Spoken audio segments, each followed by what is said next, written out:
هو ماشي مشكل. بصراحة الحواري عمره، شوف، الكفر يعني الكفر بوجود الله عز وجل وبحياته سبحانه وتعالى، بأنه هو الحي سبحانه وتعالى، أو قيوميته أو كذا.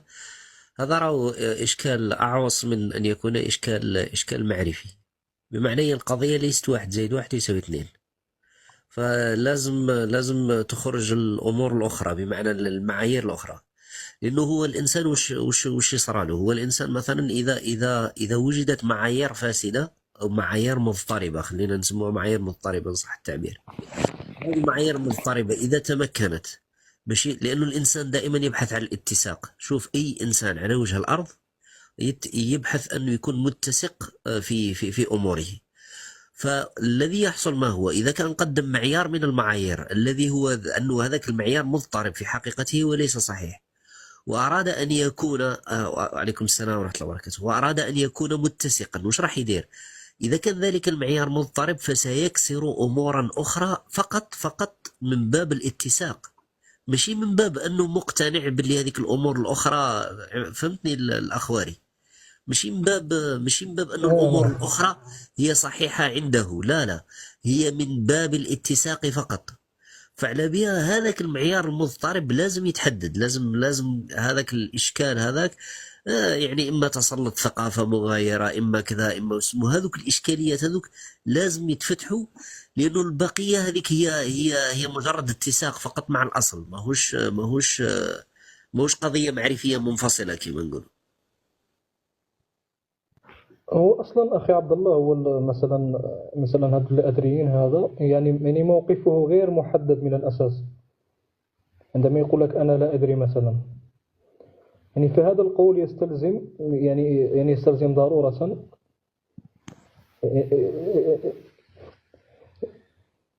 بمعنى بمعنى هذا القول يعني يستلزم بأنه يعني أدلة إثبات الخالق يعني عنده تساوت مع أدلة النفي. ولكن هو إذا كان عنده أدلة النفي المشكلة يستلزم يقدمها لنا، المشكلة يعني ما فيش هذه إشكال. دراغون، نمشي فيها جمع على النقيضين هذه. كيف هذه عندك دليل؟ هو أصلا كيف عندك دليل أتلك هذا يثبت كما قال وجود لك خالق وعندك دليل ينفي وجود خالق؟ كيف هذه؟ لا، هو لا هو لا أدري. هو ربما تقول هي اسمه دوك هو.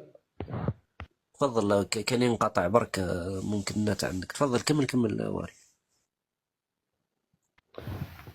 لا قلت لك إني شي درك هذا مثلا كيجيك مثلا شخص لا أدري، هو يعني هو اتخذ موقف لا أدري بناء على ماذا؟ يعني بالضرورة يجب أن يتخذ هذا الموقف بناء على تساوي الأدلة على وجود خالق ونفيه. صح. بالضرورة يعني عندما تتخذ هذا الموقف يعني اتخذ يعني بناء على ماذا؟ بناء على ماذا اتخذت هذا الموقف؟ أنت كي تقول لي الحجة على يعني أنت أصلا راك لا أدري، أنت أصلا يعني راك اتخذت موقف أنك لا تدري، أنك لا تدري إذا كان هذا الخالق موجود أو معدوم. هو اتخذه بناء على ماذا؟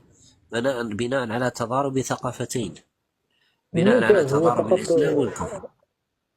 ربما قرار عاطفي، ربما قرار يعني ما عندوش دليل أصلا على النفي. لا، هو ليس قرار عاطفي، هو قرار حقيقي، بمعنى أنه هو فعلا يجمع، هو فعلا المسلمين نحن اليوم الغالبية الساحقة تجمع فعلا قدر من الفساد، بين قوسين قدر من الفساد في الفطرة.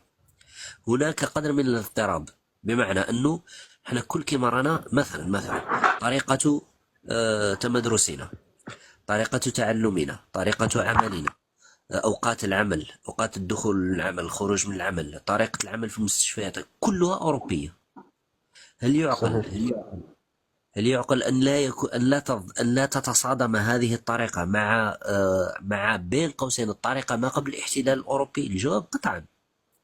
لأنه هذه الطريقة التي نعيش بها الآن هي قائمة على فلسفة وطريقة تفكير. هذه الفلسفة وطريقة التفكير هذه مناقضة للوحي، هي مناقضة للنص. احنا الآن نجمع قدرا من الفساد وقدرا من الصلاح، على قدر ما كل واحد نسبة قداه. إذا تمكن الجانب الآخر من حياة الإنسان فهو فعلا سيصل في أمور إلى اللا أدرية. هو يصل، احنا في الدين نسموه الشك والريب، يصل في الشك والريب. لماذا؟ لأنه جزء منه متسق مع الثقافة الغربية، وجزء آخر متسق مع الثقافة الإسلامية. يعني واقعا مشي راني مش حاب نقول يعني مشي صدمات نفسية وعاطفية وكذا، لا، هو واقعا فعلا يعيش جزء حياة غربية وجزء حياة إسلامية. لا أخي عبد الله، دوك مثلا مثلا الثقافة الغربية يعني ربما تجد فيها المسيحي، يعني تجد فيها البوذي مثلا، تجد فيها ديانات مختلفة. يعني هو اتخاذ هذا الموقف أصلا، يعني يعني الموقف هذا هو أرى يعني شوف، يعني منطقيا أنا أرى بأنه يعني موقف عاطفي لا غير. ما فيش أصلا أي دليل، لأنه أصلا الشك في حد ذاته يعني مبني على غياب الدليل. يعني ما لا، أنا عندوش لا دليل أصلا. أوافقك في هذا. شوف، أنا نعطيك من باب المثال، درك احنا مثلا لو شوف أخي عبد الله، دوك مثلا اشرح لي العلاقة بين الثقافة الغربية وعدم، يعني عدم وجود إله مثلا، يعني وين العلاقة بينهم؟ لا، دوك نجيك مثلا. درك انا مثلا احنا درك رانا في طريقة تمدرسنا نكملوا الباك مثلا 18 سنة، تكمل الجامعات 22 23 على حسب التخصص. تبدأ العمل والاسترزاق كأحسن سن مجرد ما تتخرج، وهذا غالبا ليس هو الحال في بلداننا. تلم شوية دراهم وربما تبدأ تكون مهيئ للتقدم للزواج في سن 28 سنة. طيب، ما معنى هذا؟ معنى هذا واقعيا الرجل هو من فوق سن 28. طيب المرأة نفس الشيء، تدرس كذا كذا، تكمل الجامعة تاعها، نقولوا احنا كأقل حد دارت ليسونس 3 سنوات وما كسرتش راسها وكل عام بعامه 21 سنة. واقعيا المرأة هي ما فوق 21 سنة. طيب، هذا يخلق لك إشكال. ما هو هذا الإشكال؟ هذا الإشكال أنه يرى مولاة 15 سنة ليست امرأة، لأن المنظومة التي يعيش فيها الآن تحدد سن المرأة، وهو فساد في الأرض. الله عز وجل يقول: ظهر الفساد في البر والبحر بما كسبت. وهو مكتسب، هذا أمر مكتسب ليس أمر فطري، بما كسبت أيدي الناس. فإحنا وش عندنا؟ إحنا عندنا الفطرة البشرية التي فطر الله الناس عليها، وعندنا الوحي الذي هو طريقة الحياة، التشريعات هذه موافقة لتلك الفطرة، وعندنا الثقافة الغربية المفروضة على طريقة حياتنا، هذا أمر آخر. فهو الآن أهدر معه وش تحب، هو واقعا مولاة 15 سنة ليست امرأة، وإنما هي طفلة. الرجل الذي يدرس في الجامعة وعمره 22 سنة هو ليس رجل، هو مازال صغير، مازال يقرأ. فهذا خلاص، هذا نشوف فيه واقعا. انتظرك غدا، أنا نعطيك من باب المثال فقط، نخرج فقط النقطة هذه ونعود نرجع. في لما استقلت الأفغان، بلاد الأفغان لما استقلت البارحة فقط، شوف المفاوضات دامت أكثر من 10 سنوات. روح شوف في وثائقيات قناة الشرق، موجود يعني من 3 حلقات. الشرط الوحيد اللي بقات فيه أمريكا من 2017 وهي مستعدة أنها تخرج، ولكن الشرط الوحيد فقط اللي ما رضاتش تتنازل عليه، ما هو؟ وقضية تعليم البنات فقط. هذا هو الشرط الأخير. شوف، وافقوا على كل حاجة، تنازلوا عليها. بقي شرط واحد ووحيد الأخير، ما هو؟ هو أن تعليم البنات لا يجب أن يتوقف. بين قوسين، هل الغربي تهمه فتاة قندهار تقرأ إلى السنة السادسة أو السنة العاشرة أو السنة كذا أو تتخرج طبيبة؟ لا يهمه، ولكن هو يخلق لك قدر من الاضطراب في النفس البشرية المصادم للوحي. هذا وش يدير لك هو فقط؟ هبط. دراغو طاح. إيه، هبط ولا؟ والله ما على بالي. دراغو اذا طحت عاود دوموندي قاست، اذا ولاتك قاضيه ولا بالكش ما عندك مشكل ولا ماشي مشكل عادي. وقيلا هدرنا بزاف. لا والله بالعكس، ما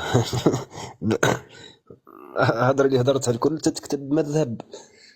والله انا نسمعه.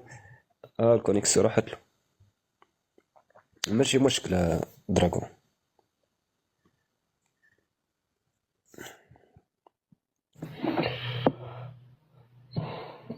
عندي مشكل نت فقط، اعتبر اني راح اقوم بعد لا ماشي مشكل، جملة واحدة فقط ورد على أخونا الكريم، وهي أنه قضية أنه إحنا لما تكون حياتنا فيها قدر من الفساد وقدر من كذا، هذا هو الذي يوصله هو إلى الشك. لماذا؟ لأنه لما أصبح نمط الحياة الغربي جزء من حياته، وهو مديك مسلمة، وهو أصلا لا يتساءل عنه، وهو أصلا لا يشكك في مصدريته، ويظن أصلا أنه جزء من الإسلام. يعني هذه الإشكالية. فهو من بعد يقع له استشكالات في تلك النصوص، يقول لك أنا كيفاه طفلة تتزوج في عمرها 9 سنوات؟ أنا هذا ضرب من الجنون. أنت تروح في ذلك في الوثائقي هذاك، في الوثائقي هذا تاع قضية وسمو تكلموا على قضية سن الزواج. معدل سن الزواج في بلاد الأفغان 12 سنة. ما معنى هذا؟ معنى هذا الأفغاني لا يستشكل سن الزواج. لا يستشكل سن الزواج لأنه طريقة حياته مخالفة لطريقة فرنسا وبريطانيا. يعني ببساطة انت درك هذا لازم تضرب معاه نقاش، تقول له شوف راهو القانون تاع 18 سنة تم فرضه سنة 1753، وأنه النبلاء هذو تلقاو وبناء على حسبة حسبوها، لأنه سن الزواج في بريطانيا قبل هذا السن، قبل هذا العام 1753 كان معدل سن زواج الرجال 14 ومعدل سن النساء 12، والنبلاء ما ساعدهمش هذه الأمور في أمورهم الاقتصادية وكذا وكذا، لأنه الراجل كي يتزوج يولي موش برودكتيف، وبالتالي أخروا سن الزواج باش يحرصوا عليه أكثر. تبدأ أنت تدخل معاه في ديتاي كبير يصعب أنه يفهمه. أما إذا عاشه واقعا خلاص تولي هذه الإشكالية لا تطرح أصلا، بدليل أنه قبل العصر الحديث، العصر الأوروبي الحديث، لم تطرح قط إشكالية سن زواج النبي صلى الله عليه وسلم. نعم صحيح. يعني أنه هذوك الآن يعني اتضحت المسألة يعني الثقافة الغربية صحيح يعني أثرت على الكثير يعني يعني في استشكالهم على الزواج الصغيرة مثلا في الإسلام، أو زواج عائشة رضي الله عنها. فبالتالي يعني يعني المسألة كلها يعني مثلا مبنية على التأثر بالثقافات، أنه ربما هو مثلا عايش في أوروبا وعايش في فرنسا وكذا، لأنه معظم يعني هاد المغتربين هادو الذين يعيشون خارج الجزائر عندهم هاد الإشكالات. يعني يبدأ في البحث يعني عنده إشكالات، يعني لا أدري لماذا، يعني ربما التأثر بالثقافة كما قلت، أو يرى بأن الإسلام فيه مثلا فيه تشريعات يعني صحيح. هو أصلا تضارب، يعني ما عندوش منهجية أصلا في مثلا في الحوار أو كذا.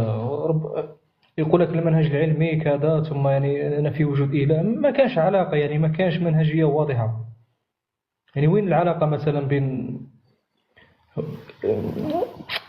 مثلا في وجود إله مع زواج مثلا البنات التي وزواج عائشة أو كذا؟ يعني وين العلاقة بين في وجود إله مع زواج عائشة عليه السلام رضي الله عنها؟ لا هو القرار الأخير الذي يصله. لماذا؟ لأنه هو الأصل يعني يعني أصل الكفر ما هو الجهل بالله عز وجل، هو الطعن في حكمة الله عز وجل. يعني هذا في الأخير. يعني أصل الكفر كفر إبليس ما هو؟ قال أنا خير منه. ففي الأخير لما يبدأ الاعتراض عن الله عز وجل، لأن الله عز وجل لا يسأل عما يفعل سبحانه وتعالى، لكن هذا الاعتراض من وين جاء من تسلط ثقافة غريبة هو لم يدركها. يعني هو ماهوش مدرك لتصادم تلك الثقافة مع الإسلام. احنا دركا مثلا لما نجد شيئا مصادما للإسلام نعرف مباشرة الإسلام هو الميزان وليس العكس، بمعنى الإسلام هو الذي نزن به الأمور وليست الأمور هي التي تزن الإسلام. هو المشكلة تختلط عنده هذا الأمور، فلما تختلط عنده هذا الأمور بسبب انت ذكر روح لأي، يعني شوف روح فقط إلى الآباء، ما تروحش للشخص بعيد، روح الأب والأم تاعك مباشرة، فتقول له مثلا، تقول له أنا أختي والله غير شوف قدا في عمرها درك راهي في عمرها 10 سنين، هذاك هو مازال 3 4 سنوات إن شاء الله تتزوج بربي إن شاء الله. الوالد تاعك يرفض. هل بناء على أنه محب لفرنسا؟ الجواب هو لا. هل بناء على أنه مثلا باغض لأن تتزوج ابنته في سن المبكر؟ الجواب هو قطعا لا.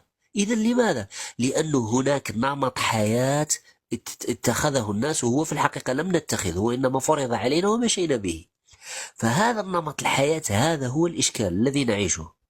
أنا نعطيك من باب المثال، ذرك مثلا قبل الاحتلال الأوروبي الحديث كيف كانت أوقات العمل؟ كانت أوقات العمل تؤقت بمواقيت الصلاة. ما معنى هذا؟ الناس كانت تستيقظ صباحا تصلي الفجر، ووقت العمل يبتدئ من شروق الشمس. شروق الشمس هو وقت بداية العمل. يتوقف معظم الأعمال، 90% من أعمال الاسترزاق تتوقف مع الظهر، ولهذا ليس هناك بين الصبح والظهر صلاة فريضة. فالصبح والظهر هنا تشوف وقت متسع جدا، هذا وقت الاسترزاق. بعد الظهر ماذا تبدأ شعب الإيمان الأخرى: زيارة مرضى، بر والدين، صلة رحم، دروس علمية، كذا كذا. مثلا تشوف أنت الإمام مالك كان تاجرا في السوق، له درس كل يوم. الجواب هو نعم، ولكنه تاجر في السوق أيضا في الصباح. الإمام أحمد كذا كذا، كل الأئمة كانوا يخدموا. ومن هذا حتى تشوف أنت في القضايا الفقهية، تروح المدونات الفقهية، الجمهور العلماء يحرم أن يأخذ الإمام المسجد راتبا. لماذا؟ لأنه طريقة الحياة كانت هكذا، طريقة الحياة هكذا. لما جاء الاحتلال الأوروبي الحديث، الاحتلال الأوروبي الحديث هو الحملة الصليبية الأخيرة. هو لم تسمى حملة صليبية حتى يوهمك أنها ليست حملة صليبية. الجماعة في الحملة الصليبية ما قبل الاحتلال الأوروبي الحديث راحوا قراوا 300 سنة. 300 سنة فهموا مليح. قالك حنا يا خويا هذو 7 حملات، نروح نحتل، يجي بعدها ب5 سنين ب10 سنين يخرجني، نروح نزيد كذا نروح نزيد كذا. قالك هذا البينج بونج هذا مع العالم هذا لا ما تخرجنيش. أنا نروح نعتكف على نفسي، نقرأ مليح، نضرب حساباتي كذا، كي نجي المرة الجاية نضرب ضربة تاع فاس صحيحة. من اللعب هذا تاع قبل هذا ما نزيش نديره. فالأمر الذي فعله ما هو ما يجيش يقول لك لا تزوج ابنتك في سن مبكرة، لا، هو شي يدير. طيب الزواج، أول ركيزة للزواج لتحصل ما هو قوامة الرجل. أول شيء هو قوامة الرجل. إذا ما كانش قوامة للرجل لا يوجد زواج. طيب قوامة الرجل هذه ركائزها الأساسية ما هي؟ 2. شيء رقم 1 هو سكن يسكن فيه. الشيء رقم 2 هو مصدر للاسترزاق. هذا الركيزتين الأساسيتين. طيب وش نديروا للسكن؟ طيب نديروا لهم النظام الإقطاعي الذي كان في أوروبا. ما هو النظام الإقطاعي؟ النظام الإقطاعي هو كانت قبل الاحتلال الأوروبي كان المبدأ وأن الأرض لله يورثها من يشاء. طيب كيف يورثها لمن يشاء؟ النبي صلى الله عليه وسلم ذكر أن الأرض لمن يصلحها ولمن يخدمها. ما معنى هذا؟ معنى هذا أنه قبل الاحتلال الأوروبي الحديث نجو احنا مثلا الأخ دراغو، قال مثلا الأخ دراغو يسكن في مدينة، نقولوا احنا مدينة وهران من باب المثال. طيب خرجنا من مدينة وهران رحنا إلى طريق وهران طنجة مثلا. أول ما نجد مكان فارغ كان دراغو وش يدير؟ هذا مكان فارغ ما كانش حتى واحد هذا أول مكان فارغ خارج المدينة يروح يبني فيه دراغو 2 ولا 3 سنين هو يبريكولي فيه عادي، ما كان حتى إشكال. يجيب 2 شهود، يجيب أستاذ إنيش، يجيب الأخ عبد الله، قال هذو مشاهدين بنا هذه تعدل، خلاص نوثقوا لك دراغو هذه ملكك. ما معنى هذا؟ معنى هذا أن الأرض الصفرية الثمن لا سعر لها، لأنها محض رزق مثل الأكسجين والبحار والأشجار وكذا من الله عز وجل. طيب كيف تتملكها؟ تتملكها بالعمل فوقها. جاء النظام الأوروبي قال لك لا دقيقة، ما كانش حاجة يقولوا لنا وأن الأرض لله، كان حاجة يقول له أرض الحكومة. ما هي الحكومة في حقيقته؟ هو النظام الإقطاعي الحديث، لأنه النظام الإقطاعي القديم يعني اندثر وأصبح نظام مكان قبل كانت النبلاء، درك الحكومة. الحكومة ما هي؟ الحكومة هي في الحقيقة هي الناس النافذة في الدولة، هذه الحكومة. ما معنى هذا؟ معنى هذا أنه هذا الناس النافذة في الدولة تأخذ هذه الأراضي تحت اسم مستثمر عقاري، تأخذها بالدينار الرمزي، ثم بعد ذلك تبيعها لك بشقاء عمرك كله. طيب ضربت الإنسان في السكن. لما تضرب الإنسان في السكن فقد ضربت 80% من قوامة الرجل. خلاص الباقي تحصيل حاصل. ما معنى تحصيل حاصل؟ الباقي تحصيل حاصل أنه الزواج سيتعطل ويتأخر. هذه لا تحتاج إلى ذكاء. الأمر الثاني يعني أنت تضرب عصفورين بحجر. الأمر الثاني الذي تفعله أنت ما هو؟ أول شيء أنت تؤخر في سن الزواج.